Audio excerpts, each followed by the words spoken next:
यो हो हेल्थको साथमा B&B Hospital, leading pioneers in healthcare. Nepal National Hospital, where the patient comes first. If you have any sort of health issues, do visit Norvik International Hospital, Green City Hospital, located in Basundhara, Kathmandu.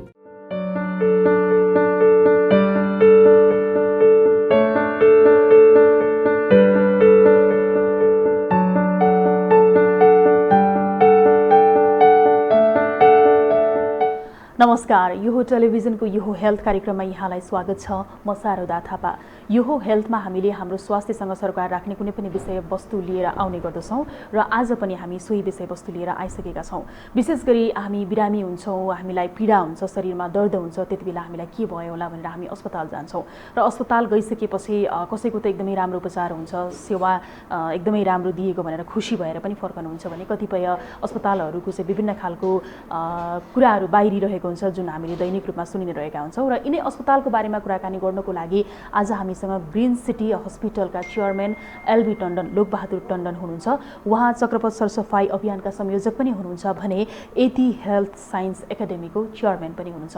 अब हामी उहाँसँग कुराकानी गर्दैछौँ समग्र रूपमा अस्पतालमा समस्या के रह्यो यो कोभिडको महामारीमा र ग्रीन सिटी अस्पतालको आगामी योजना के छ भन्ने विषयमा कुराकानी गर्दैछौँ। यहाँलाई स्वागत छ कार्यक्रममा। धन्यवाद। आराम हुनुहुन्छ? एकदम ठिक छ। यहाँ त हस्पिटलको चेयरम्यान हुनुहुन्छ हैन? हस्पिटललाई यो कोभिडको महामारीमा यो सङ्कटको घडीमा व्यवस्थापन गर्नको लागि कतिको सहज भयो? ओहो, यो त महापरलाई नै भयो। सहज त कहाँ कुरा हो नि, महापरलाई नै। पहिला चाहिँ हामीले सोचेका पनि थिएनौँ कि कोभिड जब 2076 सालको चैत्र 11 गतेदेखि लकडाउन भयो नेपालमा, जब लकडाउन भइसकेपछि सुरुको पिरियडमा त खासै चाहिँ नेपालमा त्यस्तो देखिएन। करिब मलाई लाग्छ चैत, वैशाख, जेठ, असार, साउनबाट अलिकता चाहिँ केसहरू बढ्न थाल्यो। साउनबाट केस बढिसकेपछि त्यो बेलामा सरकारसँग हाम्रो चाहिँ कुराहरू भइरहेको थियो कि सबै हस्पिटलहरूले 20% कोभिडलाई छुट्याउनुपर्छ भनेर कुरा आयो। त्यस पछाडि त्यसको विषयमा पनि म सगरमाथा टेलिभिजनबाटै के भनेको थिएँ भने सबै हस्पिटलमा चाहिँ कोभिडका बिमारीहरूलाई नछिराउँ। एउटा हस्पिटलले 20 जनालाई बेड दिनुपर्छ भने 5वटा हस्पिटल मिलेर 100 बेडको एउटा कोभिड हस्पिटल बनाइदिउँ र अरू हस्पिटलहरूलाई चाहिँ किन चाहिँ कोभिडमा मिसाउने भनेर त्यस विषयमा पनि ठुलो चाहिँ हाम्रो चाहिँ बहस भयो।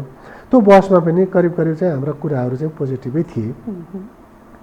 तर काम गर्दै जाँदाखेरि अलिकता गाह्रो स्थिति आयो। बिमारीहरूलाई चाहिँ त्यतिखेर सरकारहरूले कोभिड भइसकेका बिमारीहरूलाई जुन हस्पिटलसँग समन्वय गरेको छ त्यो हस्पिटलमा लाने व्यवस्था थियो र बिस्तारै जति बेलासम्म सरकारले लैदियो त्यतिखेरसम्म ठिक भयो। जब सरकारले पनि लान नसकेर बिमारीहरू भर्ना गर्न नसकिसकेपछि अनि हामीले हस्पिटलमा राख्न बाध्य भयौँ। राखिसकेपछि अनि हामीलाई लाग्यो साउन, मलाई लाग्छ 2076 सालको साउन महिना पछाडि लगभग चाहिँ करिब हामीले चाहिँ त्यो पहिलो लटमा 300 जनाभन्दा बढी मान्छेहरूलाई चाहिँ हामीले चाहिँ उद्धार गर्यौँ। हजुर, त्यसमा चाहिँ उपचार गरिसकेपछि कहीँ धेरैजना मान्छेहरू चाहिँ भेन्टिलेटरमा त जानु भएन, तर चाहिँ 300 जनामा हामीले करिब चाहिँ 25 जना मान्छेहरूले चाहिँ त्यहाँबाट ज्यान गुमाउनु भयो। त्यस्तो किसिमको स्थिति आएको थियो पहिलो कोभिडमा। अब पहिलो कोभिडमा त्यो स्थिति आइसकेपछि जस्तो निजी अस्पताल, सरकारी अस्पतालहरूले त सरकारलाई पक्कै पनि इन्फर्मेसन गराएकै थियो होइन, अब के गर्नुपर्छ भन्ने बारेमा। तर त्यति हुँदाहुँदै पनि यो दोस्रो लहर फैलियो हो। दोस्रो लहरको समयमा हस्पिटलले धान्नै सकेन, केही समय अगाडि, अहिले अलिक कम भएको मात्रै हो। र त्यो अवस्था फेरि किन आयो त? अस्पतालले म्यानेज गर्न नसकेको होइन।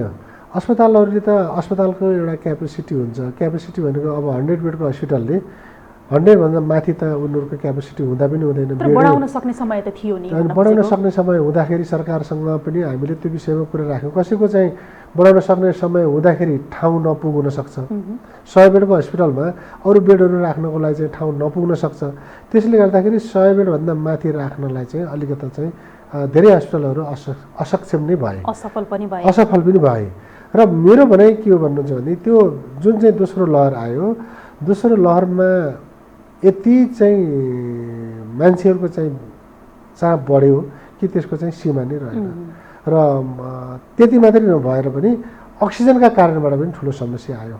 त्यही त यो चाप बढ्यो संक्रमणको होइन, तर अब यदि हामीले कम्पेरिटिभली हेर्ने हो भने त अन्य कन्ट्रीहरूको तुलनामा हामीले त कति धेरै त्यो अवेरनेस अपनाउने चाहिँ टाइम थियो होइन, तर अस्पतालले त केही पनि गर्न नसक्ने रहेछ भन्ने खालको जुन चाहिँ असफलता देखियो नि त यो केही समय अगाडि। योभन्दा डबल महामारी आयो भने के गर्ने भन्ने त अहिले पनि प्रश्न नै छ नि, अझै तेस्रो लहर आउँछ भन्ने पनि छ। यसमा चाहिँ अपव्यवस्थापन कसरी हुनसक्छ, गर्न होइन? सकिन्छ? दोस्रो लहरको विषयमा म यहाँलाई जानकारी गराउन चाहन्छु। दोस्रो लहरमा चाहिँ जुन किसिमबाट चाहिँ बिमारीहरूको चाप बढ्यो, कोभिडले चाहिँ जो मान्छेहरूलाई चाहिँ अलिकति चाहिँ छातीमा बढी इन्फेक्सन बनाएर चाहिँ जब हस्पिटलमा आउनुभयो, लास्ट आवरमा चाहिँ हस्पिटलमा आइसकेपछि अहिले दोस्रो लहरको जुन कोभिड चाहिँ ले बढी चाप्यो नि, त्यो बेलामा म ग्रिन सिटी हस्पिटलको चेयरम्यानको हैसियतले के भन्न चाहन्छु भने हामीले करिब चाहिँ यो अवधिभित्र यो दोस्रो लहर आइसकेपछि लगभग हामीले चाहिँ 500 जना मान्छेहरूलाई चाहिँ हामीले चाहिँ औषधि उपचार गऱ्यौँ कोभिडबाट दोस्रो लहरमा। तर हामीले त्योभन्दा बढीलाई पनि उपचार गर्न सक्थ्यौँ, हामीसँग ठाउँ थियो, पर्याप्त ठाउँ थियो। फेरि पनि मसँग 40वटा सिट हुँदै पनि मैले 40वटा सिटमा बिमारीहरू राख्न पाइनँ। कारण किन भन्दाखेरि अक्सिजन भएन। अक्सिजन नभइसकेपछि एकदम ठुलो चाहिँ समस्या आइदियो। अब हामीलाई चाहिँ 24 घन्टामा 250वटा सिलिन्डरभन्दा बढी चाहिने भयो। हाई फ्लो अक्सिजनमा पनि त्यत्तिकै धेरै अक्सिजन चाहिने, अनि धेरैजसो मान्छे सिपिएफ बाइपिएफमा चाहिँ बस्नै पर्ने, भेन्टिलेटरमा बस्नै पर्ने। 10 लिटरभन्दा तलको मान्छेहरूलाई त अक्सिजन त 5 लिटरभन्दा तल त अक्सिजन कामै छैन। 5 लिटरभन्दा माथि 60 लिटरसम्म अक्सिजन दिनुपर्ने। एउटा अक्सिजन एकजना व्यक्तिलाई हाई फ्लोमा चाहिँ अक्सिजन लगाउनु पर्दा 24 घन्टामा 6वटा सिलिन्डर सकिने सम्भावनै भएन। अब हामीले चाहिँ मेहनत चाहिँ के गर्यो भन्दाखेरि अब प्रत्येक चाहिँ उद्योगमा गएर, अक्सिजन फ्याक्ट्रीहरूमा गएर होइन, त्यहाँ गएर चाहिँ सिलिन्डर आफै चाहिँ लोड गरेर पनि ल्याएर बिमारीहरूलाई चाहिँ बचाउनलाई ठुलो प्रयत्न गरियो। 24 घन्टामा मलाई लाग्छ यो कोभिडको बेलामा यति दुःख, यति चाहिँ समस्या कहिले पनि मेरो लाइफमा मैले झेल्न परेको थिएन जुन अहिलेको अवधिमा मैले झेलेँ।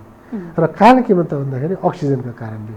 यदि अक्सिजन भइदिएको हुन्थ्यो भने अरू धेरै बिमारीहरूलाई पनि बचाउन सकिन्थ्यो कि भन्ने मलाई चाहिँ लाग्छ। अब अहिले तपाईँले त्यही भन्दै हुनुहुन्छ कि अहिले यो दोस्रो लहरमा हामीले करिब 500 जना मान्छेहरूलाई औषधि उपचार गर्दा करिब 60 जना मान्छेहरू भेन्टिलेटर र सिपिएफ बाइपिएफमा पुग्नुभयो, जसमध्येमा 60 जना मध्येमा हामी 8 जनालाई मात्रै बचाउन सफल भयौँ। 52 जना मान्छेहरू एक्सपायर हुनुभयो ग्रिन सिटीबाट दोस्रो लहरमा। हजुर, दोस्रो लहरमा।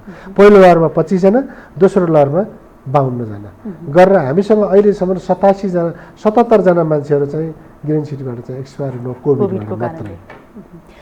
अब अक्सिजनको कुरा छ नि, जुन अक्सिजन अभाव भयो, बिरामीहरू छटपटाएर देखिएको त्यो दर्दनाक दृश्य एकदमै चाहिँ सहन नसक्ने थियो, कसैको लागि पनि भावियो स्थिति नै थियो होइन।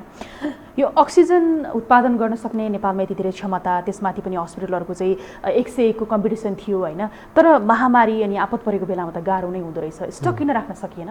यो यस्तो हुन्छ, यो स्टक चाहिँ राख्न सक्ने खालको चिज पनि चिज त होइन, तर उत्पादन त छिटो गर्न होइन। उत्पादन यस्तो रहेछ, यो उद्योग चाहिँ कस्तो खालको रहेछ भने शारदाजी, मैले पनि यो अनुभव मलाई थाहा थिएन। मैले पनि अक्सिजन फ्याक्ट्रीहरूमा हामीलाई चाहिँ त्यति जानुपर्ने आवश्यकता थिएन।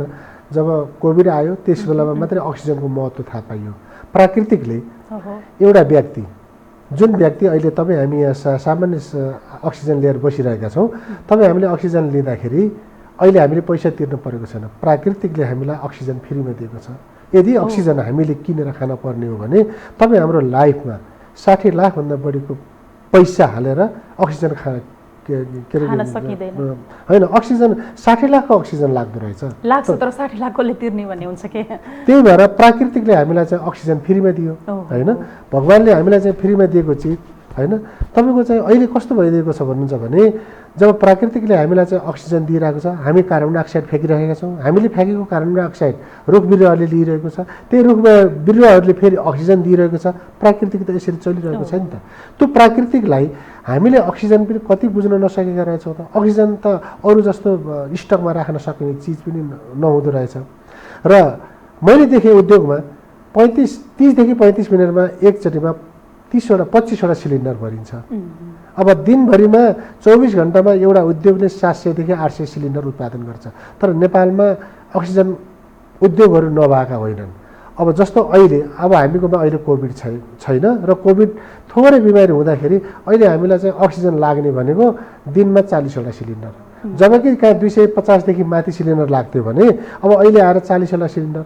सरकारले के भनेको छ 15 दिनभित्रमा स्वास्थ्य मन्त्रालयले अस्ति चाहिँ निर्देशन जारी गरेको, व्हिप जारी गरेको 15 दिनभित्रमा चाहिँ तिमीले अक्सिजन सिलिन्डर राख्नै, अक्सिजन उद्योग राख्नै पर्छ हस्पिटलमा।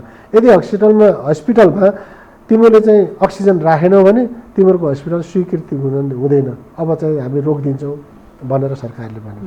तर त्यति सजिलो कागजको घर बनाए जस्तो त होइन अक्सिजनको कुरा त होइन। र यसमा मेरो भनाइ के हो भने अहिले बल्ल महत्त्व थाहा भयो।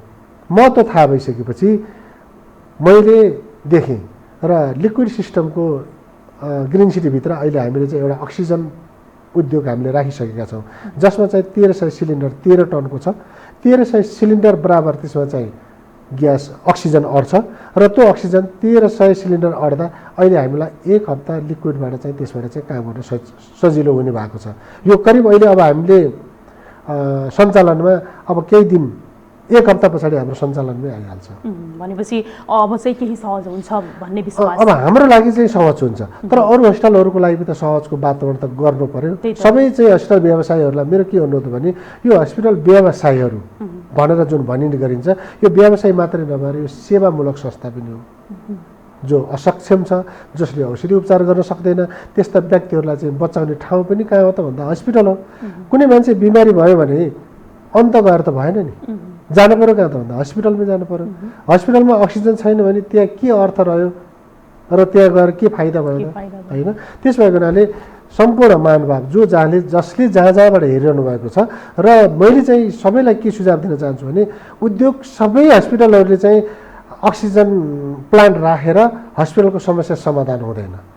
यदि सबै हस्पिटलहरूले अक्सिजनको उद्योग राख्ने हो भने अरू चाहिँ उद्योगहरू त धराशायी हुन्छन्। फेरि नेपालको अर्थतन्त्रलाई बाहिर आउने काम पनि गर्नु भएन। सबै चिजहरू यस्तो बेलामा यस्तो पेन्डेमिकमा सरकारले पनि त 2000-3000 सिलिन्डरको उद्योग लगाएर अनि देशको जनताहरूलाई चाहिँ सप्लाई गरे पनि त हुन्छ नि। सरकारले पनि त गर्न सक्छ यस्ता कुराहरू त। नसक्ने कुरा भएर प्राइभेटले मात्रै नसकिसकेपछि त यसमा सरकारको पनि हात हुनुपर्छ, सरकारले पनि साथ दिनुपर्छ र पब्लिकले पनि साथ दिएर बल्ल चाहिँ यो चाहिँ उद्योग चाहिँ सफल हुन्छ र त्यो उत्पादन भएका अक्सिजनहरू चाहिँ हस्पिटलमा गइसकेपछि बिमारीले ल्याउन पाउँछन्। अक्सिजन नपाएर मान्छे मर्नुपर्ने अवस्था त हुँदैन नि।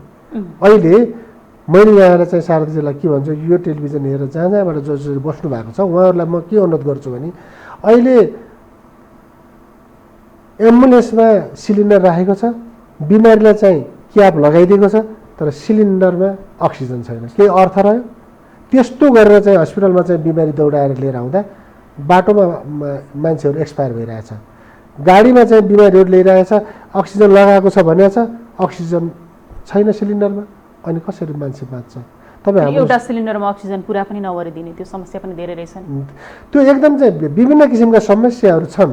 अब अहिले हामीले चाहिँ हाम्रो लाइफ मैले अघि नै भनिसकेँ, एउटा व्यक्तिले अक्सिजन किनेर खानु पर्यो भने 60 लाखको किनेर खानु पर्दो रहेछ र एउटा व्यक्ति कति समयको लागि 60 लाख आफ्नो लाइफभरिलाई आफ्नो लाइफभरि यदि किनेर खानु परेको खण्डमा होइन। अब अर्को इक्जाम्पल म दिन्छु, तपाईँ 24 घण्टा पानी नखाएर पनि बस्न सक्नुहुन्छ, 2 दिन खाना नखाएर पनि बस्न सक्नुहुन्छ, तर अक्सिजन भनेको त तपाईँ 40 सेकेन्ड चाहिँ तपाईँले चाहिँ रोक्न सक्नुहुन्छ। 40 सेकेन्डबाट 41 सेकेन्ड भयो भने तपाईँ अत्तालिन सुरु गर्नु। अक्सिजनको परिपूर्ति पर्याप्त मात्रामा हुनु पर्यो, यो चाहिँ सबैसँग भनौँ न एक किसिमको माग पनि हो। र यो एकदम सारथीजी एउटा कुरा कस्तो भन्दाखेरि अक्सिजन भनेको परिपूर्ति गर्नको लागि यो पेन्डेमिक सधैँभरि चाहिँ आउँदैन होइन। यो 100औं वर्षमा चाहिँ अहिले देखिएको यो चाहिँ पेन्डेमिक होइन। योभन्दा अगाडि पनि धेरै किसिमका रोगहरू चाहिँ भित्रिए, तर यस्तो अक्सिजनबाट चाहिँ मान्छेहरू मरेको भनेको यो चाहिँ यो लाइफमा मैले पहिलोचोटि देखेँ। यसभन्दा अगाडि यस्ता किसिमका घटनाहरू सायद भएका थिएनन् होला। तर अब हामीले चाहिँ अक्सिजनहरूलाई चाहिँ स्टकमा राख्न सक्ने व्यवस्था चाहिँ हुन सक्छ जस्तो मलाई लाग्दैन। लिक्विड सिस्टममा पनि लामो समयसम्म तपाईँले चाहिँ लिक्विडलाई अक्सिजनमा परिणत गरेर लामो समय राख्न सकिँदो रहेनछ। जस्तो अहिले हामीसँग 1300 सिलिन्डर बराबरको क्यापेसिटी छ, त्यो चाहिँ 1300 बराबरको क्यापेसिटी लगभग चाहिँ 2 हप्तालाई चाहिँ त्यसले चाहिँ हामीलाई कभरेज गर्छ। त्यो चाहिँ हाम्रो लागि चाहिँ एकदम चाहिँ उपयुक्त हुन्छ र सबै साथीहरू जहाँ जहाँबाट हेर्नु भएको छ र अस्पताल व्यवसायीले पनि यो कुरा बुझ्न जरुरी छ कि अक्सिजनलाई चाहिँ हामीले चाहिँ पहिलो प्राथमिकता चाहिँ दिनै पर्दो रहेछ। अहिलेको चाहिँ अवस्थाले त्यस्तो चाहिँ यो त नेसेसरी नै हो नि। अब यो सँगसँगै छ नि, अब हामी ग्रिन सिटी अस्पतालको उपलब्धितर्फ लागौँ होइन। यो कोभिडको महामारीमा धेरै अस्पतालहरूको धेरै कुराहरू पनि बाहिरियो, अब सफलता असफलताका कुराहरू होइन। यो बिचमा नि ग्रिन सिटी अस्पतालले चाहिँ यो चाहिँ हामीले यो समय सङ्कटको समयमा राम्रो काम गऱ्यौँ भने चाहिँ के रह्यो त? अब यो बेलामा हामीले चाहिँ गरेका कुराहरू यसभन्दा अगाडिदेखि चाहिँ गर्ने हो भनेदेखि त अब सबै कुराहरू मैले भनेर त साध्य पनि लाग्दैन। किन म यहाँ उभिरहेको छु होइन, मेरो निधारमा डिस्प्ले पनि आउँदैन है। मैले घाँटीमा प्ले कार्ड झुन्डाएर हिँड्ने कुरा पनि भएन म यो गरिरहेको छु भनेर। तर अहिलेको जमाना आइटीको जमाना होइन, एउटा क्लिकको आधारमा सबै संसार चलिरहेको छ। त्यस भएको हुनाले ग्रिन सिटीको युट्युबभित्र धेरै कुराहरू चाहिँ देख्न सकिन्छ। मैले के गरेँ भनेर भन्दा पनि त्यसलाई चाहिँ व्याख्या गर्नुभन्दा पनि मैले चाहिँ युट्युबहरू चाहिँ सर्च गरेर यहाँहरूले हेर्नुभयो भने पक्कै पनि त्यो कुराबाट धेरै देख्न सकिन्छ। र अहिले यो पेन्डेमिक जुन दोस्रो लहर आयो हो, यो दोस्रो लहरमा चाहिँ हामीले चाहिँ के चाहिँ गऱ्यौँ भनेर भन्दाखेरि धेरै मान्छेहरूलाई चाहिँ बचाउन सफल भयौँ। जो जति मान्छेहरू आए 500 जना मान्छेमा करिब चाहिँ 52 जनाले ज्यान गुमाउनु, अरू बाँकी त चाहिँ सफल भएर जानुभयो। नम्बर 1। र नेपालमा प्राइभेट सेक्टरमा खोलिएका हस्पिटल करिब मलाई लाग्छ 350वटा भन्दा बढी होला प्राइभेट सेक्टरबाट खोलिएका। र कुन हस्पिटलले कहाँ के कति गर्यो भनेर मैले कसैको लेखाजोखा राखेको छैन। मेरो तर्फबाट चाहिँ हेर्नुहुन्छ भन्ने हो भने हामीले चाहिँ फ्रीमा चाहिँ धेरै औषधि उपचार गरेका छौँ, जुन जिल्ला जनस्वास्थ्यसँग हाम्रो रिपोर्ट प्रत्येक महिनामा गइरहेको हुन्छ होइन। हामीले यसभन्दा अगाडि मैले एउटा एक्जाम्पल दिउँ, एउटा 13 वर्षको बालिका जसको चाहिँ मलदार थिएन, 13 वर्षसम्म उसको एनुस पनि थिएन। त्यो 13 वर्षसम्म एनुस नहुँदा त्यो बच्चालाई कस्तो किसिमको चाहिँ समस्या थियो होला। उनको शरीरमा मानिसको शरीर हो तर पेट चाहिँ गाईको एउटा पशुको जत्रो यति ठुलो पेट होइन, तर चाहिँ फेस चाहिँ सबै मान्छेको थियो। र हामीले त्यो बच्चालाई अपरेसन गरेर 3 चोटि अपरेसन गरेर उनको पेटबाट 8 किलो चाहिँ दिशा निकालेर उनलाई चाहिँ उद्धार गरेर हामीले बचाएका थियौँ। ओखलढुङ्गा पोखरे गाउँपालिका वार्ड नम्बर 3 घिमिरे डाँडाकी नानी हुन् तिनी, लीला बिक भनेर होइन। अहिले पनि ग्रिन सिटीमा मैले तिनको फोटोलाई चाहिँ मैले बाहिर देखिने गरिकन राखेको छु, किन मैले तिनको चाहिँ मैले फ्रीमा ट्रिटमेन्ट गरेको थिएँ। यो चाहिँ अब तपाईँ आफै पनि सामाजिक अभियन्ता होइन, तपाईँले अब धेरै त्यो क्याम्पेनहरू गरिरहनु भएको हुन्छ, सरसफाइदेखि लिएर अनेक, त्यो हिसाबले तपाईँको मनदेखि आएको भावना थियो? एकदम 100%। हामी मानवीय सेवा नै सबभन्दा ठुलो धर्म हो भन्ने उद्देश्यका साथमा मैले यस्ता कामहरू गरिरहेको छु। र कोही मान्छेहरू औषधि उपचारबाट वञ्चित हुनुहुन्छ भने त्यस्तो मान्छेहरू औषधि उपचारबाट वञ्चित नहुनुहोस्, ग्रिन सिटी हस्पिटलमा आउनुहोस्। महिनाको 2टा अपरेसन ग्रिन सिटी हस्पिटलको तर्फबाट हामी फ्रीमा गर्छौँ भनेर पहिलेबाट हामीले उद्घाटनका टाइमबाटै हामीले चाहिँ गरिसकेका छौँ। र अहिलेसम्म मलाई लाग्छ 20 जनाभन्दा बढीका हामी मुटुको अपरेसन फ्रीमा गरिसकेका छौँ, मुटुको अपरेसन होइन। अब त्यस्तै असहायहरू जो पीडितहरू छन्, जो एकदम चाहिँ पैसा छैन, जो औषधि उपचारबाट वञ्चित छन्, त्यस्ता मान्छेहरूलाई हामीले चाहिँ गरिरहेका छौँ। कोही बिमारीहरू यस्ता खालका बिमारीहरू हस्पिटलमा आउनुहुन्छ, उहाँहरूको नाम पनि थाहा हुँदैन, गाउँ पनि थाहा हुँदैन, कुनै ठेगाना थाहा हुँदैन, हामी बेनामीबाट चाहिँ उहाँहरूलाई चाहिँ औषधि उपचार गरिरहेका हुन्छौँ। त्यसले गर्दाखेरि कुनै पनि व्यक्तिहरूलाई पहिला पैसा अनि औषधि होइन, पहिला औषधि उपचार त्यस पछाडि पैसाको कुरा गर्ने ग्रिन सिटी हस्पिटल नै पहिलो हस्पिटल हो जस्तो मलाई लाग्छ। पहिला उपचार अनि पैसा? हजुर। तर तपाईँहरू त निजी व्यवसायी होइन, यो व्यवसाय नै हो अस्पताल पनि भनेर भन्ने गर्छन् होइन। अब व्यवसायमा घाटा पर्दैन? अब यस्तो छ, नेपाल सरकारले पनि 10% बिमारीहरूलाई चाहिँ औषधि उपचार गर भनेको छ। र गर भन्दै गर्दाखेरि कति हो गर्ने भन्ने विषयमा अहिलेसम्म सरकारकोबाट पनि त्यसको आँकडा चाहिँ फाइनल्ली आइसकेको छैन। बेड फ्री दिने हो कि, औषधि फ्री दिने हो कि, अपरेसन फ्री दिने हो कि, त्यो त सरकारले पनि छुटाउनु पर्यो नि त। तर हामीले के गरेका छौँ भन्दाखेरि 10% हामीले चाहिँ जुन स्कलरसिप दिने गरेका छौँ, जुन फ्रीमा गर्ने गरेका छौँ, त्यस्तो खालको बेडहरू हामी छुट्टा नै बनाएर राखेका छौँ। त्यस्तो खालको बिमारीहरूलाई गाउँबाट सिफारिस आएर एकदम चाहिँ, अब फेरि यो नेपालमा त कस्तो छ भन्दाखेरि पैसावाला मान्छेले पनि सिफारिस बनाएर लिएर आउने चलन छ। डेफिनेटली धेरै छ। त्यसले गर्दाखेरि हामीलाई चाहिँ समस्या कुन मान्छे सँग पैसा छ कुन मान्छेसँग पैसा छैन भनेर छुटाउन पनि हामीलाई गाह्रो छ। तर कहिलेकाहीँ हामीलाई चाहिँ धेरै दिन त्यो मान्छे बस्यो भने त्यसको चाहिँ आनी बानी व्यवहारबाट यो मान्छे चाहिँ साँच्चैको गरिब हो, यो मान्छे साँच्चैकै चाहिँ पैसा भएको अथवा नभएको भन्ने कुरा छुटाउनु चाहिँ हामीलाई चाहिँ अलिकति सजिलो चाहिँ छ। तर व्यवसायमा घाटा पर्ने कुराहरू त घाटा नाफा भनेको त त्यसलाई चाहिँ हामीले जीवनसँगको सवालमा हेर्नुपर्छ। अब तपाईँले यसो भनिरहँदाखेरि नि निजी अस्पतालहरू धेरै छन्, 350 भन्दा बढी छन् होला तपाईँको आँकडा नै त्यो देखिन्छ अनि छ पनि होइन। अनि यो सँगसँगै चाहिँ अब ग्रिन सिटी अस्पताल लगायत थुप्रै अस्पतालहरू रहेका छन् जो चाहिँ अन्तर्राष्ट्रिय सेवा सुविधा हामी चाहिँ दिन्छौँ, उच्च गुणस्तरीय चाहिँ सर्भिस हुन्छ यहाँ भनेर जसरी चाहिँ विज्ञापन गरिन्छ नि। तर त्यहाँ पुगिसकेपछि त्यो विज्ञापनभन्दा फरक व्यवहार अनि फरक चाहिँ सेवा पाइन्छ भनेर बिरामीहरू आफैले गुनासो गर्नुहुन्छ क्या गइसकेपछि। ग्रिन सिटीमा त्यो खालको गुनासो कतिको आएको छ? यस्तो छ, कतिपय कुराहरू यो एउटा बुझेर एउटा नबुझेर होइन।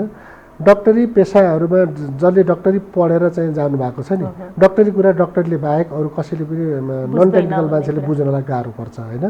त्यस भएको हुनाले यहाँ नेपालमा अहिले कस्तो भइरहेको छ भने नजानी जान्ने हुनुभन्दा नजानेको कुरालाई जानेको छैन भनेर अगाडि बढ्नुपर्छ भन्ने चाहिँ मेरो उद्देश्य हो। हेर्नुहोस्, म हस्पिटल व्यवसायी, म एउटा ग्रिन सिटी हस्पिटलको चेयरम्यान। ग्रिन सिटी हस्पिटल चलाएको आज चाहिँ 9 वर्ष भयो।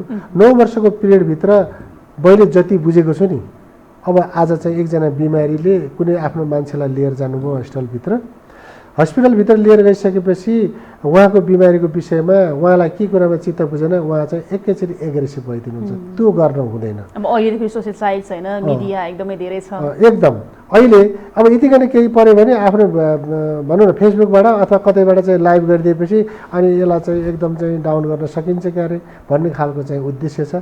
त्यो चाहिँ मेरो तर्फबाट चाहिँ त्यो गलत किसिमको चाहिँ व्यवहार भयो। त्यसको पछाडि चाहिँ लाग्नु भएन।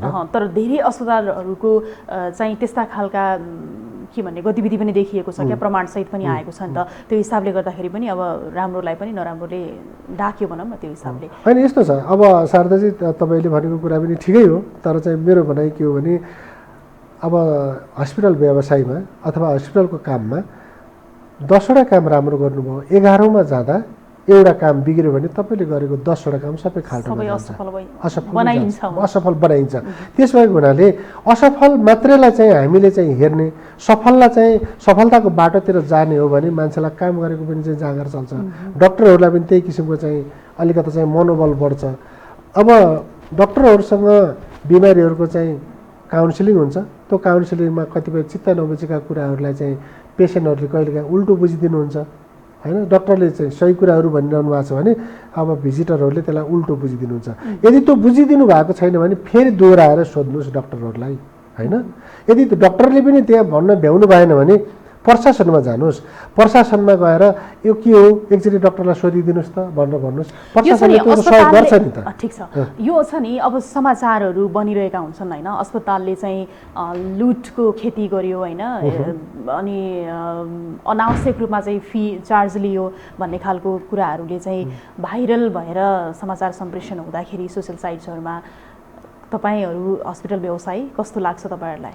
होइन, अब यस्तो छ, सत्य कुरालाई त सत्य कुरा भन्न पनि पर्यो। कसैले चाहिँ त्यसरी चाहिँ लुटको खेती गर्नुभएको छ भने त्यो त नगर्नुहोस् नै भन्ने हो। यदि गर्नुभएको छ भने कानुनको दायराभित्र पर्नुहुन्छ भनेर पनि उहाँहरूलाई चाहिँ जानकारी दिने हो। र यदि चाहिँ लुटको खेती गर्नुभएको छ भने उहाँहरू चाहिँ कानुनको दायराभित्र जान पनि पर्छ, चाहे ग्रिन सिटी हस्पिटल होस् चाहे जुनसुकै हस्पिटल होस् होइन। तर मेरो भनाइ के भने नचाहिने किसिमको कुराहरूबाट चाहिँ हामीलाई ब्लेम लगाउँदा, जस्तो अब रेटकै विषयमा कुराहरू आइराखेका छन्। आज मैले मेरो आफ्नो एपेन्डिसाइडको अपरेसन बुटोलमा गर्दा मैले चाहिँ त्यतिखेर डक्टर फी चाहिँ 50,000 तिरेको थिएँ। अहिले पनि एपेन्डिसाइडको अपरेसन गऱ्यो भने 55,000 देखि 60,000 छ। के रेट बढ्यो हो त? आजको 18 वर्ष अगाडिको कुरा गर्दैछु मैले भने। त्यो बेला तपाईँलाई लुटिनु भएको रहेछ? म त्यतिखेर लुटिया रहेछु त्यसको मतलब होइन। अब त्यो आजभन्दा 18 वर्ष अगाडि मैले 50,000 तिरेको थिएँ, त अहिले आएर त्यही केस 55,000 देखि 60,000 मा अपरेसन भइरहेछ अनि त्यसलाई लुटेको भन्ने त्यो त मलाई त लाग्छ त्यो लुटिएको जस्तो त लाग्दैन। किनभने महँगाई त्यही अनुसारको महँगाई भइरहेको छ। मैले आफूले 3.5 रुपियाँ किलोमा चामल किनेको मान्छे हो, आज 3.5 रुपियाँ किलोको कुरा गरेर हुन्छ? मैले 1 रुपियाँमा चिया र बिस्कुट र नास्ता खाएर स्कुल पढाए हो, अब अहिले त्यो कुरा गरेर हुन्छ? हुँदैन नि। समयअनुसार परिवर्तन हुन्छ, महँगाई छ, महँगाई अनुसार त जानुपर्छ। त्यस भएको हुनाले महँगाईको विषयमा त मलाई लाग्छ खासै त्यस्तो खालको महँगाई छ जस्तो मलाई लाग्दैन। र महँगाई लागेको छ भने यसमा लाग्यो किन भयो भनेर हस्पिटलहरूमा सोध्ने, प्रशासनमा सोध्ने त्यो चाहिँ उहाँहरूको अधिकार हो। अधिकारभित्र चाहिँ उहाँहरूलाई कसैले पनि वञ्चित गराएको हुँदैन। सत्य तथ्य कुरा बाहिर ल्याउनु पर्यो। अब यो सँगसँगै छ नि, अब ग्रिन सिटीकै कुरा गर्नुपर्दाखेरि अब सेवा सुविधाको कुरा, यो कोभिडको सङ्कट घट्नको लागि सायद छिटो हट्दैन, हामीले अहिले हेर्दाखेरि त्यही नै देखिन्छ होइन। अब कोरोना भाइरस कम भयो भनेर फेरि अहिले चहल पहल भिडभाड एकदम हुन थालेको छ। अब फेरि कति बेला चाहिँ सङ्क्रमण बढ्ने हो यो थाहा छैन कसैलाई पनि। दोस्रो भेरिएन्ट त्यसै गरी आयो नि त होइन। अब तपाईँहरूको अवेरनेस चाहिँ के छ, कसरी चाहिँ व्यवस्थापन गर्नुहुन्छ ग्रिन सिटी अस्पतालमा धेरैभन्दा धेरै बिरामीलाई उपचार गर्नको लागि? अब हामीले 100 बेडको हस्पिटलभित्र हामीले बढीमा 150 जनालाई कभरेज गर्न सक्छौँ यदि चाहिँ परिआएको खण्डमा। र त्यो 150 जना पनि बिमारी चाहिँ कोभिड चाहिँ नलागोस्, त्यो नलागोस् भन्नको लागि सबभन्दा पहिले चाहिँ सरकारले सबै व्यक्तिलाई जसलाई चाहिँ भ्याक्सिन लाउन बाँकी छ भ्याक्सिन लाउनु पर्यो। भ्याक्सिन नै सबभन्दा ठुलो चाहिँ यसको चाहिँ मूल आधार रहेछ। भ्याक्सिन लगाइसकेपछि कोभिडबाट मान्छेहरूको मृत्यु नहुँदो रहेछ भन्ने कुराहरू विगतका दिनहरूले देखाइरहेको छ।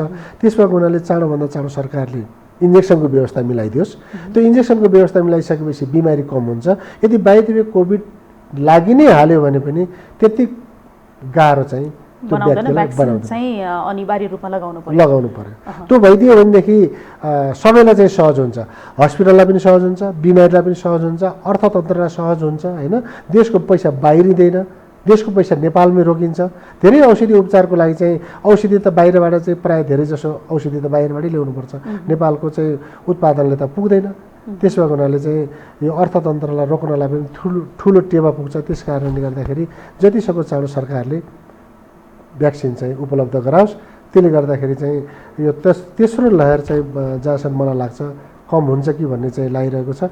र अहिलेको अवस्थामा धेरै भ्याक्सिन लगाइसकेका मान्छेहरूलाई कोभिडले त्यति सताइसकेको छैन।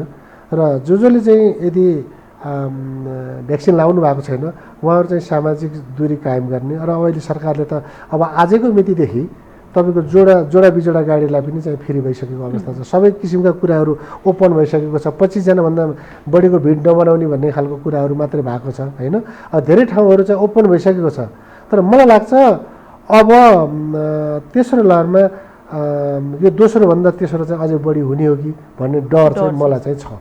तर सावधानी अपनाउनको लागि चाहिँ मास्क, सेनिटाइजर र सोसल डिस्टेन्स चाहिँ मेन्टेन गर्नैपर्छ। र अस्पतालले अक्सिजन र बेडको भेन्टिलेटर आइसियुको व्यवस्थापन अब त्यसको लागि त हामी अहिले दोस्रोले हामीलाई धेरै कुराहरू सिकाइसकेको हुनाले तेस्रोको लागि हामीमा भएको क्यापेसिटी अनुसार अब जस्तो मानिलिनुहोस् 100 बेडको हस्पिटलमा 200 राख भनेर भन्यो भने त हामी सम्भवै छैन। ठिक छ। अब यो ग्रिन सिटीलाई चाहिँ तपाईँहरूले कहाँसम्म पुर्याउने तपाईँहरूको लक्ष्य छ? ग्रिन सिटी हस्पिटल यो छोटो समयमा अहिले मैले अघि नै भनिसकेँ यो छोटो समयमा ग्रिन सिटी टेन्टअपमा परिसकेको हस्पिटल हो। र यसलाई चाहिँ कहाँ पुर्याउने भन्दा पनि यसले सेवा सही दिनु पर्यो होइन। सही सेवा दिएर मानिसहरूलाई चाहिँ औषधि उपचारबाट चाहिँ ग्रिन सिटीमा राम्रो छ भन्ने खालको चाहिँ सन्देश दिन सक्नु पर्यो। महँगाई कम छ भन्ने खालको सन्देश दिन सक्नु पर्यो। महँगाई कम छ भन्ने खालको सन्देश दिनु पर्यो। त्यो मलाई लाग्छ प्राइभेट हस्पिटलमा चाहिँ ग्रिन सिटी हस्पिटल सस्तोमा पनि पर्छ। त्यसमा चाहिँ दुई मत छैन। तपाईँले यसरी ग्रिन सिटी अस्पतालमा आबद्ध भएर होइन सेवा गरिरहँदाखेरि नि तपाईँ आफैलाई चाहिँ के लाग्छ? तपाईँले भन्नुभयो समाज सेवाको हिसाबले मैले धेरै काम गरेको छु भनेर, तपाईँ आफैलाई चाहिँ हस्पिटलको सर्भिसबाट नि कतिको आत्मसन्तुष्टि हुन्छ? मैले अहिले यसो भन्छु, यसमा एउटा चाहिँ कुरा भन्ने गरेको छु मैले 3वटा कुराहरू मानिसको लाइफमा नपरोस् नै भन्छु। एउटा हस्पिटल, एउटा अदालत, एउटा पुलिस केस। यो 3टा पर्दै नपरोस्, हस्पिटलमा आउनै नपरोस्। मैले के भनेको छु त्यहाँ एउटा मेरो तपाईको व्यवसाय कसरी चल्छ त? त्यस्तो सोच भन्दैछु, सोच त बनाउन पाइयो नि त। मैले नआइजा भन्ने भए त बिमारी नआउने त होइन नि, बिमारी नहुने होइन फेरि होइन। तर मैले के भनेको छु त्यहाँ एकजना पण्डित हुनुहुन्छ मेरो हस्पिटलमा, जसले साँझ बिहान पूजा गर्नुहुन्छ। र मानिसको चाहिँ धारणा के हुन्छ मेरो हस्पिटलमा धेरै बिमारी आउन् भनेर हात हल्लाउँछ। नो, मेरो हस्पिटलमा बिमारी सकभर नआउन्, आउन पर्यो भने त्यो बिमारीलाई चाहिँ एकदम चाहिँ बिमारी भएको छ भने त्यो बिमारीलाई सन्चो बनाएर पठाउन पाइयोस् भन्ने खालको चाहिँ मात्रै भगवानसँग चाहिँ प्रार्थना गर्नुहोस् है भनेर मैले पण्डितलाई भन्ने गरेको छु। र अब हस्पिटलको कन्सेप्टमा चाहिँ व्यवसायको लागि भनेर चाहिँ खोलिएको हस्पिटल त हो, तर व्यवसाय मात्र नभएर सेवामूलक संस्था पनि त हो नि, होइन र?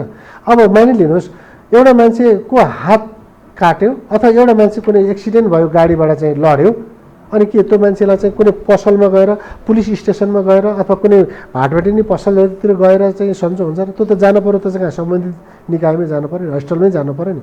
हस्पिटलमा गइसकेपछि नै बल्ल चाहिँ त्यसको ट्रिटमेन्ट सुरु हुन्छ।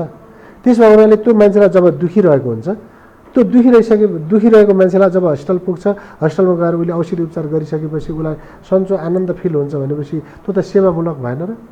त्यसमा उनीहरूले त्यसलाई चाहिँ कमाउने संस्थाभन्दा पनि सेवा पनि हो है हो भन्ने खालको उद्देश्यमा पनि हामीले चाहिँ जान्नुपर्छ जस्तो मलाई लाग्छ। यहाँलाई आफ्नो समय र विचारको लागि धेरै धेरै धन्यवाद।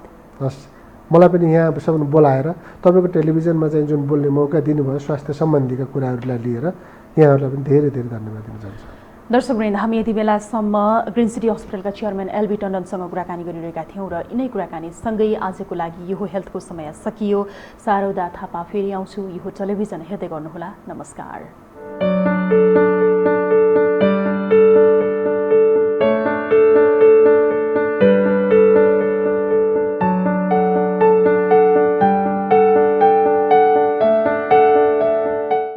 यो हो हेल्थको साथमा B&B Hospital, leading pioneers in healthcare. Nepal National Hospital, where the patient comes first. If you have any sort of health issues, do visit Norvik International Hospital, Green City Hospital, located in Basundhara, Kathmandu.